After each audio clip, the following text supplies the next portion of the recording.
Thank you. Can you tell us when you first met Lasantha?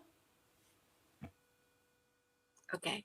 I met him as a junior reporter working for a different newspaper. And he was this famous editor, he was this famous journalist, famous columnist writing.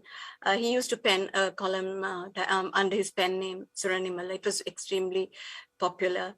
And his writing was also very different. I'd say more like a prosecutor, closing all gaps, removing all doubts, and moving pieces of information, to augment his argument in his very well crafted columns. I remember him as this larger than life columnist with an endearing smile. But we then subsequently, when he was starting the Sunday Leader, it was not Lasantha, but his then wife, Rain, who asked me to join the editorial, but I did not. I joined in 2001, but I would like to state something about him. I was transitioning from one newspaper to the other, and I'd applied for this scholarship in Johannesburg, and a UN scholarship, and I needed a letter of support from an editor. And I've been talking to him about joining the Sunday Leader. I needed this letter from an editor, and he provided me with this letter even before I joined his staff. So I don't think a lot of people do that kind of thing. So that's how I remember him. Generally, he's very supportive of his staff and helpful in many ways. Can you tell us more about the MIG deal investigation that I understand you conducted with Lasantha? Okay.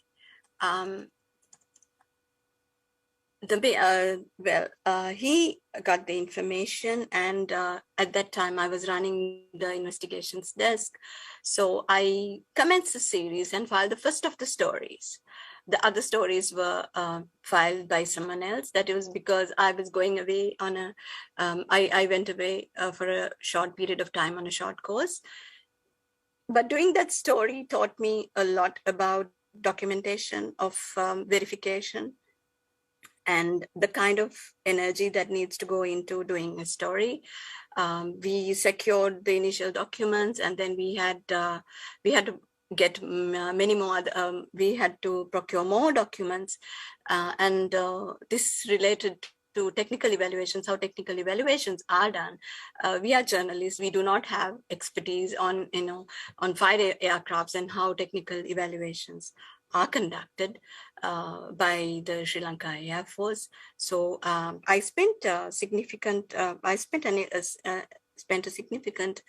amount of time talking to experts, getting their feedback, trying to understand how these deals are struck, and what is considered by a technical evaluation committee. And this took about 3 weeks. There were 4 MiG fighters involved in this purchase, and the experts, they concluded during those interviews, and I preserved them. They were not airworthy and would be considered a bad investment. Then we had to also locate this company called Balimisa Holdings Limited, and we also discovered that the provided address was false. There was a phone number which was not being answered. Whenever we telephoned, it was quite frustrating, I remember. We did not realize at that point that this was actually a non-existent company that we were chasing, but we kept trying. We also attempted then to trace the bank account opened in 2006, just before the MiG deal was signed up. And this account was traced to the British Virgin Islands. We did manage to get a photograph of the provided address of this shell company through a close associate living in London. So it was not easy to do, because it is beyond the technical capacity of some of us, and we worked very hard.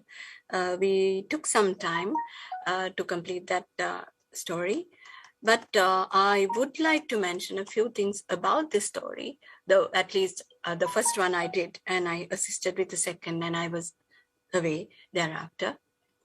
These questionable purchases have been publicly defended, and also in court. Questions about the purchase have also been explained only in one particular way, that the chief accounting officer was responsible for all the financial transactions and the war was won because of these fighters. So this has been, again, the popular narrative, and this was the one that was put forward by the government. If I may stop you for a second, because what you're saying is very interesting. Can you clarify for us what is the nature of the deal, who was engaged in the purchase, and what was the amount that we're discussing? Okay. It was supposed to be a government-to-government deal, and the procurement had been was cited as a contract between the manufacturing government, the Ukraine, and the government of Sri Lanka. So it was supposed to be a government-to-government deal, and the fund transfer should be made to the relevant bank account, technically, of the representative government institution.